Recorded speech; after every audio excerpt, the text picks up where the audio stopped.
Welcome to the Union Jews podcast.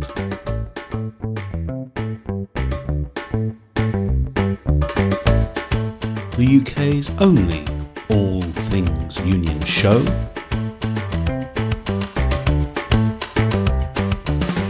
Carefully curated for your digital, downloadable listening pleasure. Hello and welcome to Union Jews, the UK's only all things union podcast. I'm Simon Sapper, and in this episode we sit down with Gawain Little, General Secretary of the General Federation of Trade Unions, which this year celebrates its 125th birthday. The Federation is possibly best known for its phenomenal education and training programme, but that's by no means the only string to its bow. Gawain takes us on his trade union journey from the days of Maggie Thatcher milk snatcher and riots in Liverpool to arriving with something of a bang at the GFTU last Easter, and his vision for the future of the organisation and the movement as a whole is pretty inspiring. I've got to tell you, pretty inspiring and certainly well worth a listen. Glasgow University's Professor of Work and Employment, Mel Simms, has a different sort of trade union education on her mind in her Thought for the Week, as she ponders the contribution effective employment law can make to democracy at work, and indeed must make in order to mitigate the excesses of capitalism. Thought for the Week follows on from our chat with Gawain. As ever, there's a companion blog over on the makesyouthink.com website with signposting, background and links if you want to follow up anything you hear on the show. But with no further ado, here we go. Gawain Little, General Secretary of the General Federation of Trade Unions. You're very, very welcome to the Union Jews podcast. Thanks for joining us. Thank you, Simon. Really looking forward to our chat.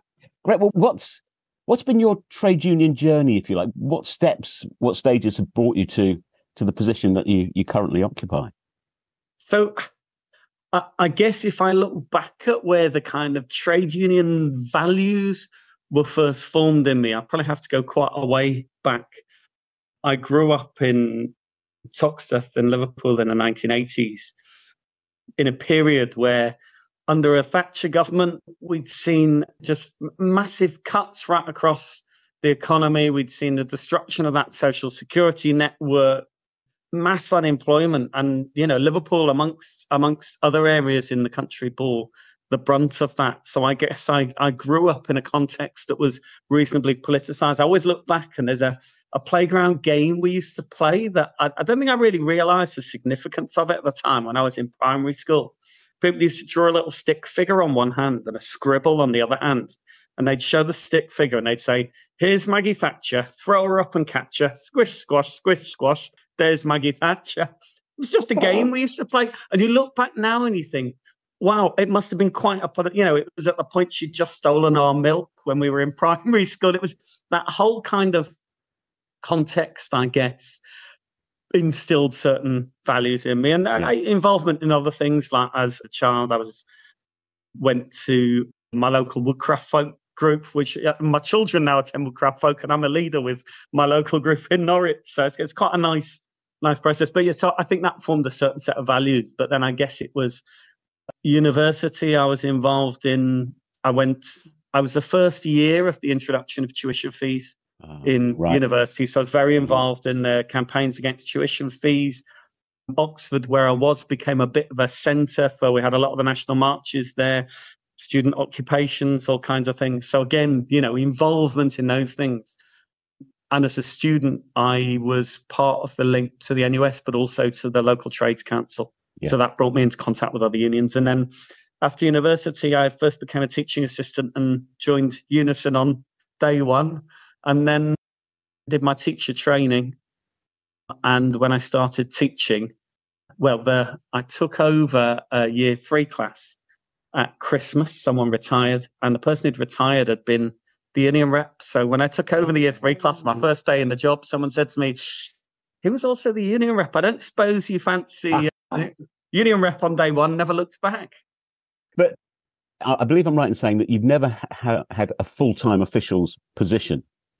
Absolutely. So I've been a lay activist in the NEU for 20 years.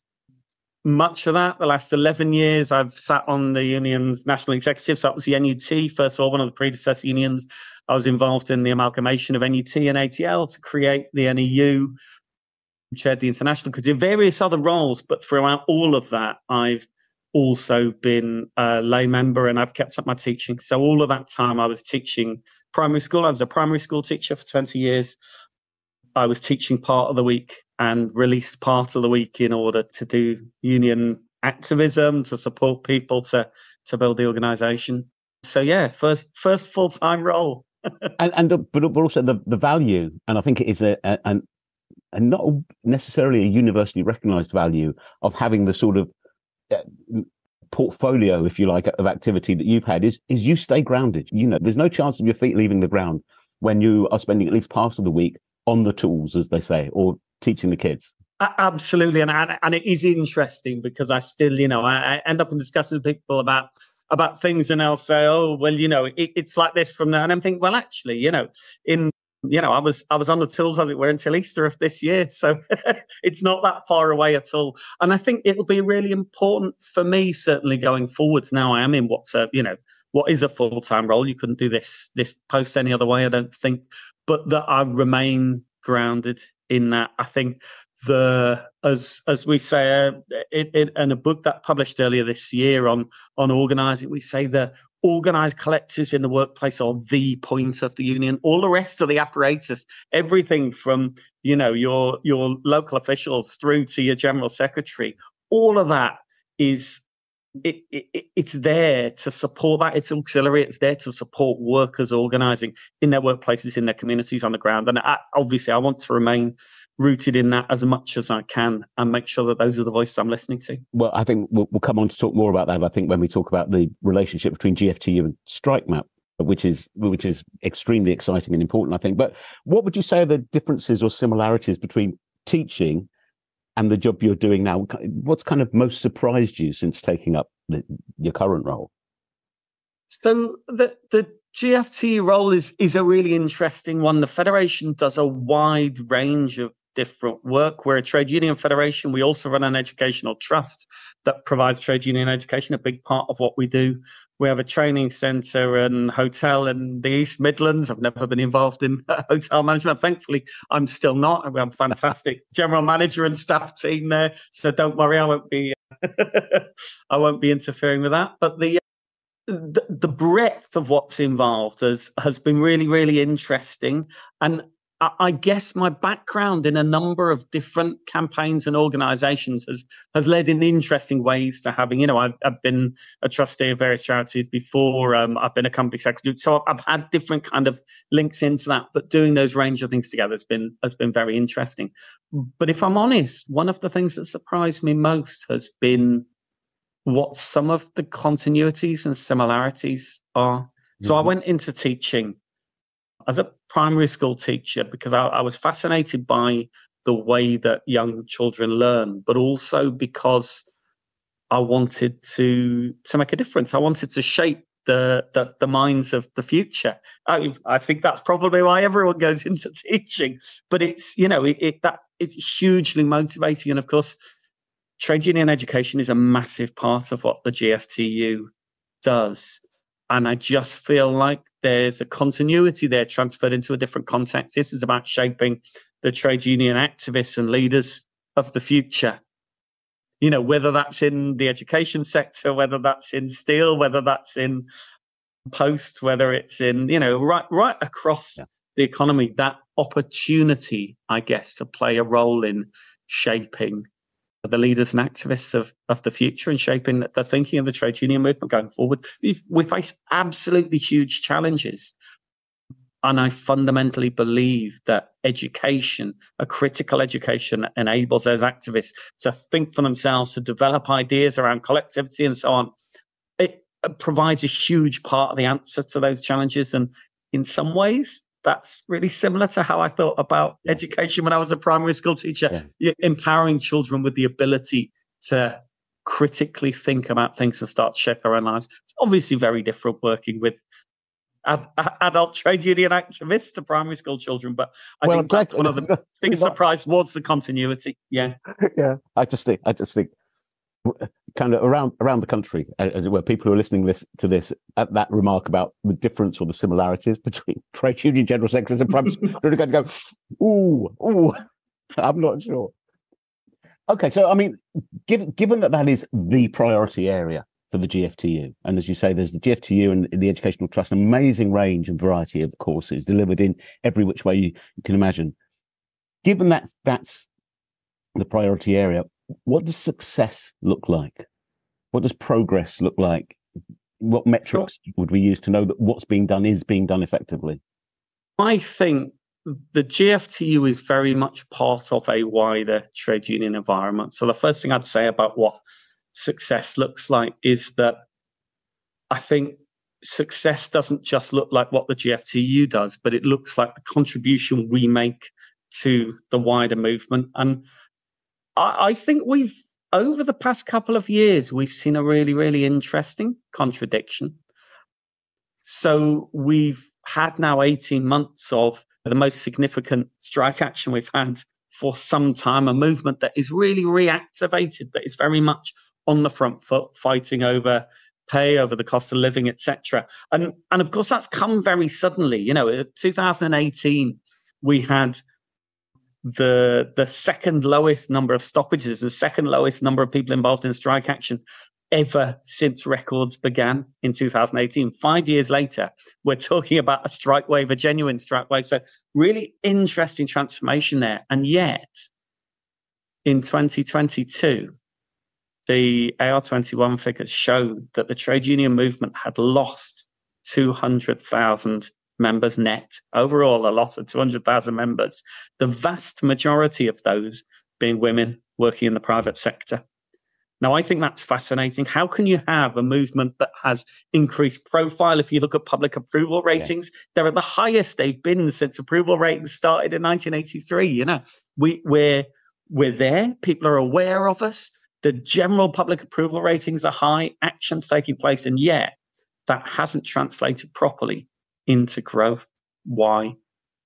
I think that there's a big difference between that initial involvement in action and the deeper organizing, the staying involved in the movement, the feeling like it's your movement to shape, not just that it offers something to you or that it's a vehicle for the battle you're in at the moment, but that the movement actually is yours to shape. And that's what young activists coming into the trade union movement need to feel, that these are their unions. And I think part of making that shift from simply activity to building, growing, deepening, and changing the movement is at heart about education. So for me, if I were to look at what success looks like, it's turning that picture around. It's saying we're able to link activism. Those people who've been on their first strike, attended their first picket line, who've used Strike Map to go find a neighboring picket line and gone and supported someone else's picket. Those people who've had their first engagement and activity within the union, feeling it's their movement, that they want to be involved and they want to shape that. And that looks like a growing trade union movement. And I think that comes out of the kind of education that we're engaging in at GFTU, because it's taking activists on their journey into how do I engage those people? How do I relate to them? How do I bring them in? But also, how do I make them the next generation of doing this? How do we make them the activist leaders of the future? So yes, success looks like a growing movement built on engagement and a changing movement, a movement that reflects workers in Britain in the 21st century. Yeah. No biggie then, just a small minor detail. If you're going to do these things, you might as well set your sights high, right? Our class faces a massive, massive challenge, both in terms of the current government we've got, but also decades, 40 years of the dominance of neoliberal ideas, not just the privatization, but the attacks on terms, conditions, the stripping out of manufacturing and productive economy, and a trade union movement that's been on the back foot for 40 years. So if you're going to have a response to that, you've got to make it a serious one. So yeah, okay, they're big aims, but they're necessary. If we're going to win, it's what we need to do. Yeah, but also, listeners, you should be well aware of the strength and breadth and depth of the GFTU and its affiliates and its supporters and its education program. If there's any organisation that can deliver on these objectives, you know, it would be the GFTU. I would say. And with that in mind, the partnership with Strike Map, Now, I had a chat with Rob and Henry about how they saw StrikeMap, what they wanted to do with it, how they saw the relationship with the GFTU. But from the Federation's point of view, what was the attraction? What are the hopes for that sort of relationship? Is this the first of other strategic partnerships or structural changes to increase influence and reach? So I'll start by where we came at this from as a federation. StrikeMap is, to my mind, one of the most exciting initiatives taking place within the trade union movement. It combines that use of technology, the mapping technology that they've developed, with a worker center, workers built approach to engaging people in trade union activity. The whole point is to reach out to those new activists, those potential activists, people who've maybe never been on a picket line before. It's really exciting because it's not just, and sometimes we get into this, the kind of collectivism, the technology for technology's sake, we're going to replace organizing on the ground with an online petition. StrikeMap's almost the opposite of that. It's how can we use technology? How can we use people's use of the internet, etc.? How can we use that to make things happen in the real world? So technology that develops real world activism. So we're obviously very excited about StrikeMap. And in my previous roles in the NEU, I've been a big supporter of StrikeMap in a number of ways. The NEU certainly supported it. I'm very involved in that, so I was well aware of it. GFTU, because of the mission that I set out earlier, that bit of connecting with those new activists in the movement and bringing them to the very best of trade union education. This partnership was an obvious step. I hope that for StrikeMap, what it provides is a stable home, connecting one of the most innovative new projects in the movement with an organization founded in 1899 with a long and proud history and tradition. So it gives some stability for StrikeMap going forward and an ability to grow its operation, grow what it's doing, and to engage more workers. And for GFTU, it provides that direct link to the cutting edge of the movement. We've got new workers, new activists coming in, and we can connect them directly with courses and education. So we hope to launch some new initiatives with StrikeMap now this partnership's embedded. We're already linking people up with the education program, but we want to look at how can we direct courses that are designed specifically to meet the needs of those new, because now we've got engagement with all of those people. We can start to get an idea of, well, what will draw them in. We can start to map their learner journeys for those that engage. Where's their entry point into trade union education? Where do they go from that next? Again, we're putting in place technology and working with StrikeMap to kind of map those learner journeys and say, okay, so if this is a route that leads to people becoming engaged and more active, and we're seeing that happening and we can measure that, then we can go back and we can say, how can we actively work with that route? How can we make sure that our text messaging, push notifications, all of that advertising of courses to activists in the movement is directed towards that journey so that we take them forward, ultimately building activist journeys for people for their entry point into trade unionism. And those could go in any different direction they want to take it in, but us having a greater understanding of what builds activism and development, I think will only help. So I'm really excited around that there are several new initiatives we may have in the pipeline with StrikeMap to launch over the next few months, but also, is it the beginning of possibly other initiatives? I think we're certainly open to that. GFTU, as I said, founded in 1899. Next year will be our 125th anniversary. We've got a long history and a proud tradition, but we want to build on that history whilst looking to the future.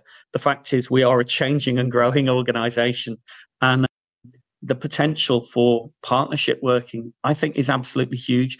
I said it earlier, we're part of a movement. Success to me is not the GFTU on its own growing or doing new things. Success to me is what the movement as a whole does and the contribution we can make to that. That means partnerships.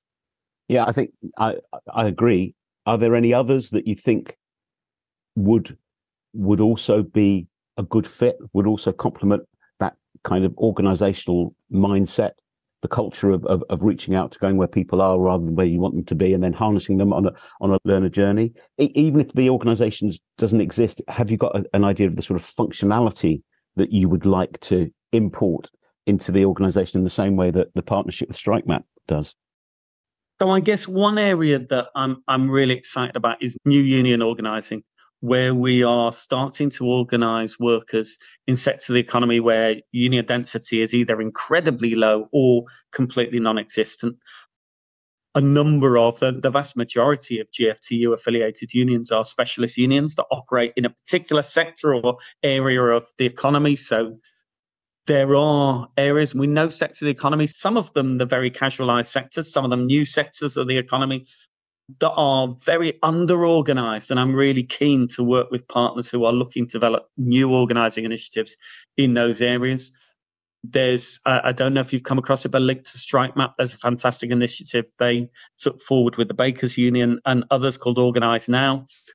This matches up experienced organisers volunteering their time with people who want to organise their workplace. So you call a number and you get matched up with with someone with experience. Basically, it's like a mentor to help develop your organising plans, etc., and help you to build union organisation, which might then be as part of an existing trade union that organises in the sector, a union that's coming into the sector if there is no recognition in that sector, or indeed starting a new union formation. So we're obviously keen, and the work with Strike Map will enable us to work very closely, I think, with Organise Now. But that's, I guess, one of the areas that we're very, very excited about is working in organising currently unorganised workers. Let's be honest, it's the biggest challenge for a trade union movement that has shrunk to about 50% of its size since the mid-1970s. It's the biggest challenge, and yet far too often, if I were being critical of us as a movement, and I do mean us, if I'm being critical of us as a movement, we spend too long fighting over a small number of union members who are already organised in sectors that are already organised, and not enough time looking out to the unorganised. I really want to focus on that. But I think there are other areas too. I think there are huge bits of our past, our history and tradition that can be drawn on in new organising. I'm a big, big believer that when you face a new challenge and you're trying to do something unprecedented, a lot of what you need to do that are in the lessons of the past and the lessons of history. Doesn't mean we always look backwards, but if you don't understand your own history, it's really hard to then develop the strategies to go forward. It's a big part of what we do within the trade union education is bringing history, politics, economics back into that. So we're not talking, functional trade union skills. We're talking that really deep, rich history and tradition we come from. So I think we're also open to partnerships that would help us develop that and reclaim, relearn, re-own our own history as a movement. And then, of course, I mentioned alongside the historical aspects, economics. I think fundamentally for workers organising now in the movement, an understanding of economics, of political economy, is absolutely essential. And it's missing from almost every union education syllabus. We used to, I was looking back recently at workers' education in the 20s and 30s, there were hundreds, if not thousands of people subscribed on distance learning courses, with the central labour colleges, with WEA, with others, distance learning courses, learning political economy, international political economics in order to understand the struggles they faced at work. And we seem to have lost that culture, that tradition. So we're building economics and political economy into a number of our courses. We're running specific courses on it, but we've got a rather exciting collaboration with SOAS at the University of London. We've been working with the economics department there and with Kostas Lepovitsas on developing some material drawing on some of the latest ideas in political economy that are being studied within the department there, and putting those into a form where they're useful and practical for trade unionists, trade union activists in the workplace. So watch this space. We have a few things to announce over the coming weeks and months with SOAS, which I think, again, just take us into a new space where that whole question of understanding how the economy works. At the end of the day, working people, they know they're being kicked. The cost of living crisis, you can't ignore it. What they need to know is whose foot is in the boot. Yeah. You need economics to do that. Yeah, absolutely. And then you need to work out how to grab the foot and turn over the person who's kicking you.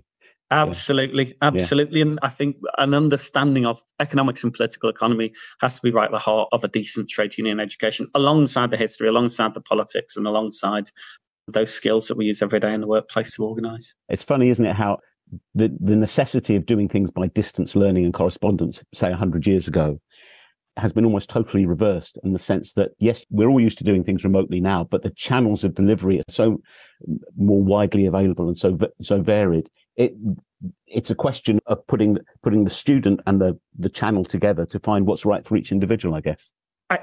Absolutely. And I do think delivery methods really, really matter, because those distance learning courses had a lot to say for them. But what they will have lacked was that direct, in real time interaction. In the same way as there's a big move, I think, now to online asynchronous learning. So you've got preloaded videos, you watch them in your own time, you go on discussion questions, put something on a forum, and you might have a response a day later or something. There's loads of potential in that to reach workers for whom release time may be difficult, etc. But it doesn't ever, I think, make up for the powers of face-to-face and particularly residential education. So again, it's something we've been really exploring at GFTU to try and get the very best blend. So a number of our core courses now, 5-day courses, our workplace reps, stage 1 and stage 2, our health and safety stage 1 and stage 2, we're actually running in a blended learning model. So we're doing 3 days of residential education. And for all of our core courses, for GFTU affiliates, the course is entirely free to send members on. So that includes not just the tutoring, but the accommodation, all of the meals, etc. as well, entirely free as part of the affiliation. So it enables them, as long as they can skill that release time, it enables people to have those 3 days of intensive residential education with the group work, with the discussions in the evening, all of those bits that go with a residential course that you just can't replicate online. But days 4 and 5 are then done as online days, spaced out by about a month in between. And the idea of that is it allows us to do something that we couldn't do in the old residential courses. You can come to day 4 and you can begin with a discussion about how did we find implementing what we learned in the first 3 days in the workplace? What were the challenges you faced? How, as a group, can we solve each other's challenges, break down some of the barriers to implementation? Which I think it's an attempt to get the best of both worlds. You've got the quality of that intensive residential education, but the opportunity to reflect a month later that you just couldn't do on a residential basis. So we're quite excited about that. And we do run a number of online courses, bite-sized things that are easy access. But as I say, we'll never be doing away with face-to-face and residential education, because it's that meeting of minds and discussion that is so much part of the trade union pedagogy. We have a really specific approach to pedagogy within trade union education, and it is about critical thinking and democratic education, where the learner is in as much control as the teacher. Yeah, but it's also about, some people might call it networking, but it's about the solidarity and the empowerment that comes from people talking to other people and thinking, they've got the same problems as me. They tried this, I could try that. And the energy that is released when you create that sort of dynamism is, you could run a small city off the back of it. Absolutely. It's right at the heart of building collective identity. It's what happens in the workplace around the good rep, around good trade union organizing. That happens. But when you bring people together on residential courses, it happens across workplaces, and you begin to build a sense not just of solidarity within your workplace, your work group, your industry, but of class solidarity, that actually we face a number of the same challenges as a class regardless of industry, and we need to organize collectively around them. No, it's powerful. I can see absolutely clearly how the GFTU continues to add value and continues to add added value as well. But is there a need to be mindful of what other actors in the trade union space are doing to avoid duplication? Absolutely. And the breadth of what there is in the trade union movement is one of its greatest strengths. The number of different unions carrying out different work, organizing in different ways. And of course, the number of organizations that support them and bring them together. We have a distinct role within that. And it's changed over the years. In 1899, we were founded by the TUC, which was looking to bring together an industrial federation. It was around the same time as the founding of the Labour Party, which was the political wing of the movement. The GFTU was to be that kind of industrial federation wing of the movement. Now, in reality, now in the 21st century, that role of a trade union centre, an industrial centre, is played by the TUC itself. And we'd be the first to say there is one trade union centre in this country. It's the TUC. And, it's one of the strengths of the model that we have, unlike many European countries where there are different federations based on politics, based on religion, etc. We have a single trade union federation. That's massively important. We have a specific role to play within that I think complements, overlaps at points, but in a positive way with the role that the TUC plays. And it is particularly around the question of education, around the question of new organising and in new sectors, but also the vast majority of our affiliates are specialist unions. They're of all different sizes, some of them quite small. They need very specific support that maybe larger, more general unions don't need and aren't looking for.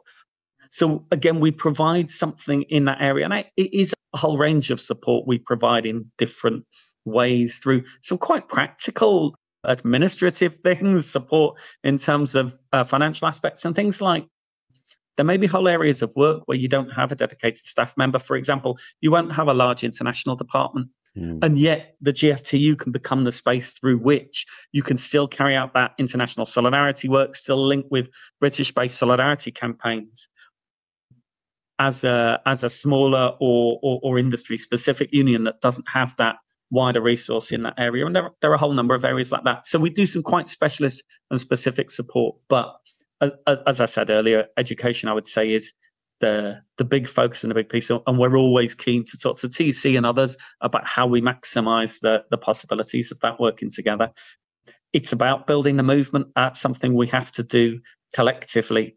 No individual organisation can do it on its own. We need to work together. Absolutely. Well said. Well, Gawain, thanks ever so much for a fascinating discussion. I feel thoroughly energised. I'm going to get out there and redouble my commitment. I think on the back of that, it's been great, and very best of luck to you and the GFTU going forward. Brilliant. Thank you. And for any of your listeners that want to check out what we're doing, do have a look at our courses. Most of them are free for members of affiliated unions, but they're also open to non-affiliates as well. So do have a look through what we're offering and get involved, get engaged. It's a really exciting time to be building the trade union movement. And I'm massively enthused by it.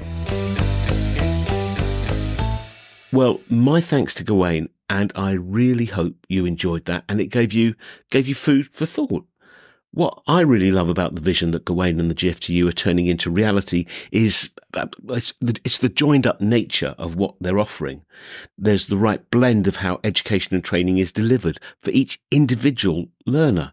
There's a comprehensive offer in terms of courses, things like union finances. You don't get courses on union finances anywhere else, I don't think.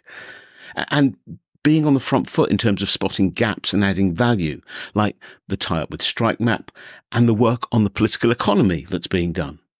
And above all, real clarity about the purpose of the work and what success looks like. Great stuff, really, and really exciting. And all the links and signposting is in that companion blog post, makes-you-think.com.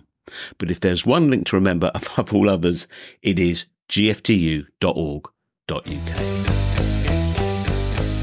Now, thought for the week with Glasgow University's Professor of Work and Employment, Melanie Simms.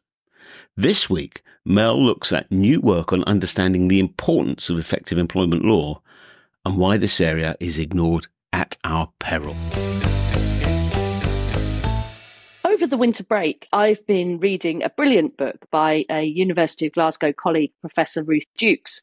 She's one of the UK's preeminent academic labour lawyers, and she has a deep knowledge of trade unions and industrial relations, both in the UK and beyond. The book is called Democracy at Work and is co-authored by Professor Wolfgang Streeck, who is a brilliant economic sociologist based in Germany. Both authors have really long experience in understanding how work and employment are regulated in many different countries. And in the book, they set out to think about what needs to be done to remedy the problems that neoliberal regimes present to workers. They outline the challenge in the opening chapter where they ask, Are growing inequality, widespread precarity, stepped up market pressure on wages and employment conditions, intensification of work, declining social protection, and mounting tensions between work and family life inevitable? Or can they and do they need to be mitigated? Now, I know Ruth well enough to know that she passionately believes that these ills do need to be addressed, and that labour law is a key institution for providing the basis for fairer regulation that can help mitigate these social problems. In the book, she and Wolfgang make a really strong case for the importance of restating the case for industrial democracy, or what they call in more contemporary terminology, democracy at work. They argue that labour law in too many countries has too often bypassed and sometimes even rejected its role as an institution of regulation between labour and capital. And it will be no surprise to listeners of this podcast that I solidly agree with the authors that the concept of democracy at work needs renewed attention. We need arguments and, crucially, actions that can address fairness in new forms of employment, such as platform work, as well as in pretty long-standing forms of work in new industries and sectors, such as work in Amazon warehouses. And both of those are examples that they use in the book. What's particularly interesting about the book is that academic life puts a lot of obstacles in the way of this kind of cooperation between sociologists and labour lawyers. I've always loved the field of industrial relations because it takes as its focus the employment relationship and then develops contributions for many academic fields to understand what goes on at work. This book is a really good example of how strong an analysis and argument can be when they draw on across disciplines. And it leaves all of us who have an interest in improving work, with the challenge of how we use our specific expertise to make the case for stronger and more democratic regulation of work. Whether we have experience as workers, managers, trade unionists, economists, lawyers, sociologists, historians, or any other plethora of area of skills and expertise, we need to be making the case louder and stronger to strengthen democracy at work. The alternative is that we increasingly leave the regulation of work to private interests of capital, and recent decades have shown us many of the problems of that approach. Ruth and Wolfgang's book renews our hopes and confidence in restating the fundamental importance of democracy at work, and that surely is a sound and optimistic starting point for the new year. Thanks very much indeed, Mel. That point about the importance of the contribution employment law makes to justice, I think is very, very telling. Democracy at Work, Contract Status and Post-Industrial Justice by Ruth Jukes and Wolfgang Strick is available in paperback from £15.69 from a variety of online retailers. So that's just about us for this episode.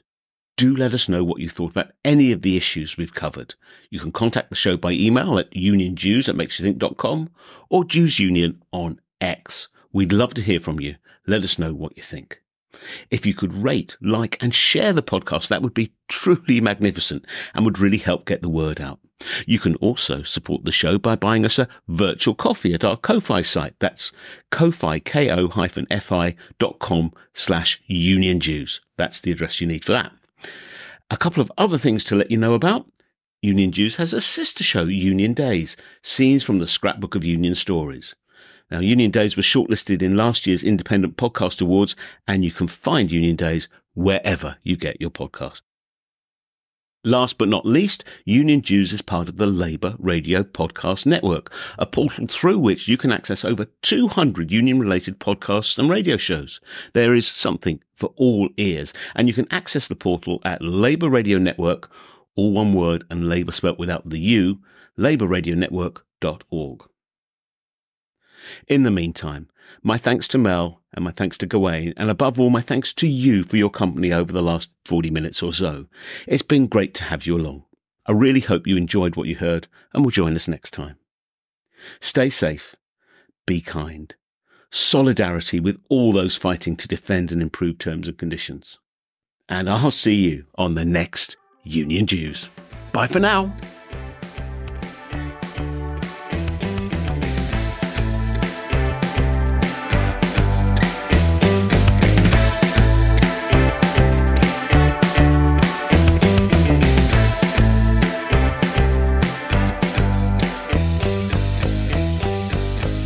You've been listening to the Union Jews podcast, presented by me, Simon Sapper. Music by Scott Holmes, a Makes You Think production.